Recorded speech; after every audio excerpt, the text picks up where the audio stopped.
Have you ever felt that despite doing everything right, studying hard, having a stable job, being polite, avoiding conflict, you still carry a persistent emptiness inside? That something fundamental is misaligned, like your soul is being slowly suffocated beneath the layers of conformity? From a young age, we're taught to be obedient, to fit in, to be good. But what does that mean? Often it means silencing your inner truth to become digestible to others. We become well-behaved versions of ourselves, palatable to society, while our authentic voice grows fainter.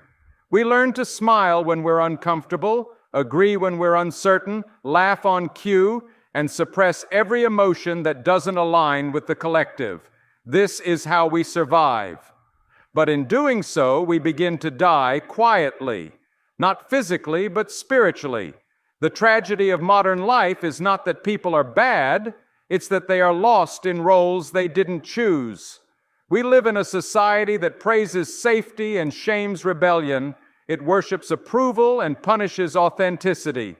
To survive, we adapt, we blend in, we perform, we become the person our family wants, the friend our peers expect, the employee our bosses need.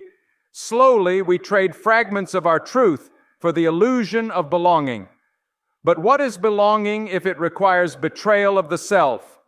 We end up surrounded by people yet lonelier than ever because they love the mask, not the being behind it.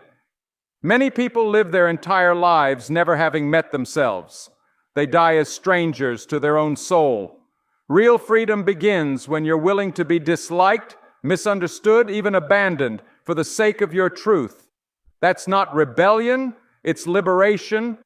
The moment you stop filtering your thoughts to please others, you'll taste a kind of clarity no comfort zone can offer. You begin to see how many of your beliefs were inherited, how many of your opinions were adopted, how much of your personality was merely a defense mechanism. The more you awaken, the more alone you might feel. But not in a despairing way. It's a sacred solitude where your inner world becomes vast, silent, alive. You no longer fear being different. You fear being disconnected from your essence. This is the loneliness of the awakened, of those who have stepped out of the herd. When you start asking real questions, who am I beyond these roles? What do I truly value? You begin to unravel. But this unraveling is divine. It strips away the false layer by layer until all that remains is what's real. And what's real is often raw, inconvenient, unpolished, but it's yours, not borrowed, not manufactured. The soul doesn't speak in slogans or social scripts. It whispers in moments of stillness, in discomfort, in longing. To hear it, you must be brave enough to be quiet in a world addicted to noise. Most people aren't bad, they're just scared. Scared to stand out, scared to be alone, scared to be seen for who they really are. But that fear is the doorway. Walk through it and you'll discover that authenticity is not just a virtue, it's a rebellion, a spiritual act of defiance. Because in a society that profits from your insecurity, being at peace with yourself is revolutionary. You don't need to be liked by everyone. You don't even need to be understood. You just need to be honest with yourself. And that honesty will cost you. You might lose friends, you might lose status. But what you gain is something no one can give or take, your own soul. That is the most sacred belonging. To be at home within yourself, even if the world no longer recognizes you. So if you feel like you don't belong, maybe it's because you weren't born to blend in. You were born to wake up, to disturb the comfortable, to shine in your own strange light.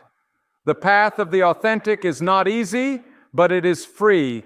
And in that freedom, though you may walk alone, you will finally walk as yourself. And when you begin to walk as yourself, you will notice how the world starts to shift, not because the world has changed, but because your lens has. You no longer seek validation in crowded rooms or empty applause. You begin to recognize the subtle violence of conformity. how it steals your aliveness inch by inch, disguised as acceptance. The quiet moments become sacred, the solitude becomes strength. You start to see how deeply society fears the individual who cannot be controlled, who is not swayed by shame or seduced by praise. You become unpredictable not because you're chaotic, but because you're free. They won't know how to categorize you because you don't fit the boxes anymore. You're no longer playing the same game. You've stepped off the stage, away from the script. You become less interested in being impressive and more interested in being real. You find beauty in the raw, the silent, the imperfect. You cry without apology. You laugh without restraint. You rest without guilt. You say no without explanation. And for the first time, your body feels like home. Your voice feels like your own. The rebellion is quiet, internal, almost invisible. But it changes everything. You stop striving to be someone and begin remembering who you already are beneath the noise. Life becomes less about climbing and more about descending into your own depth, into presence, into the soul. The world will call you selfish, arrogant, weird. They will question your detachment, your slowness, your refusal to participate in their urgency. But you'll smile not from superiority, but from clarity, because you've tasted something real, and once you do, the artificial becomes unbearable. You no longer fear being misunderstood because you no longer depend on others to define your worth. You've discovered the only thing that ever truly belonged to you, your own presence, and that presence radiates. Not as noise, not as performance, but as a quiet truth that softens rooms, invites healing, and makes others feel safe to drop their own masks. That is the paradox. The more you stop trying to be someone, the more deeply people feel your essence. You're no longer striving to make an impact. You simply are, and your being is the medicine. But this path is not glamorous. It won't be trending. It won't be clapped for. It will often be lonely, cyclical, disorienting. You'll doubt yourself. You'll want to go back. You'll miss the comfort of blending in.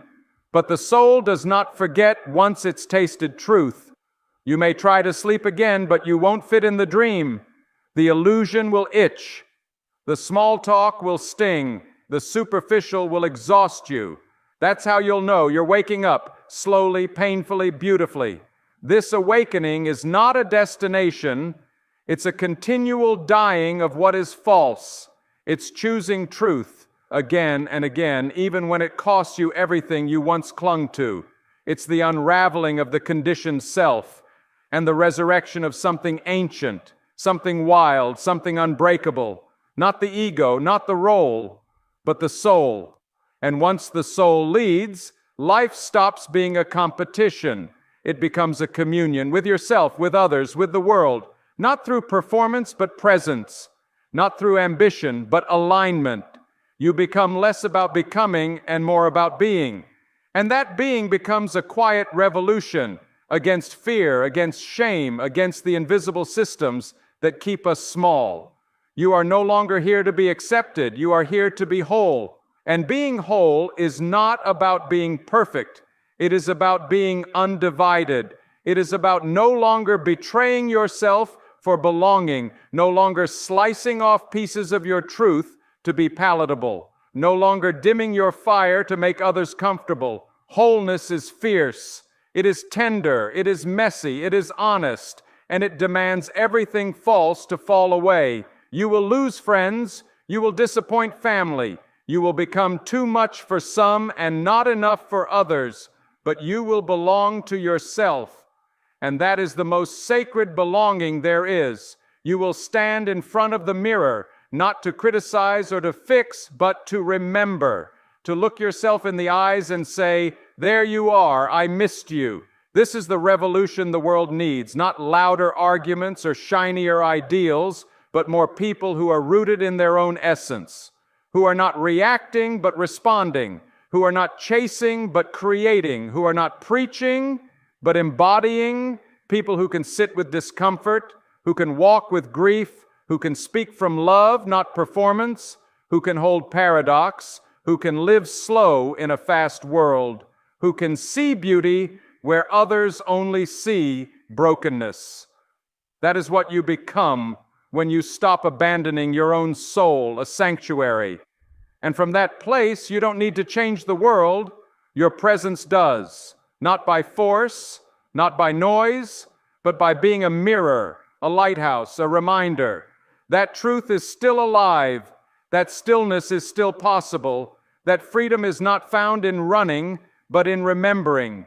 And one day someone will look at you and not understand why they feel safe, why they feel seen, why they suddenly feel like they can breathe again. And it will be because you chose to come home to yourself. Doing so, you gave them permission to do the same.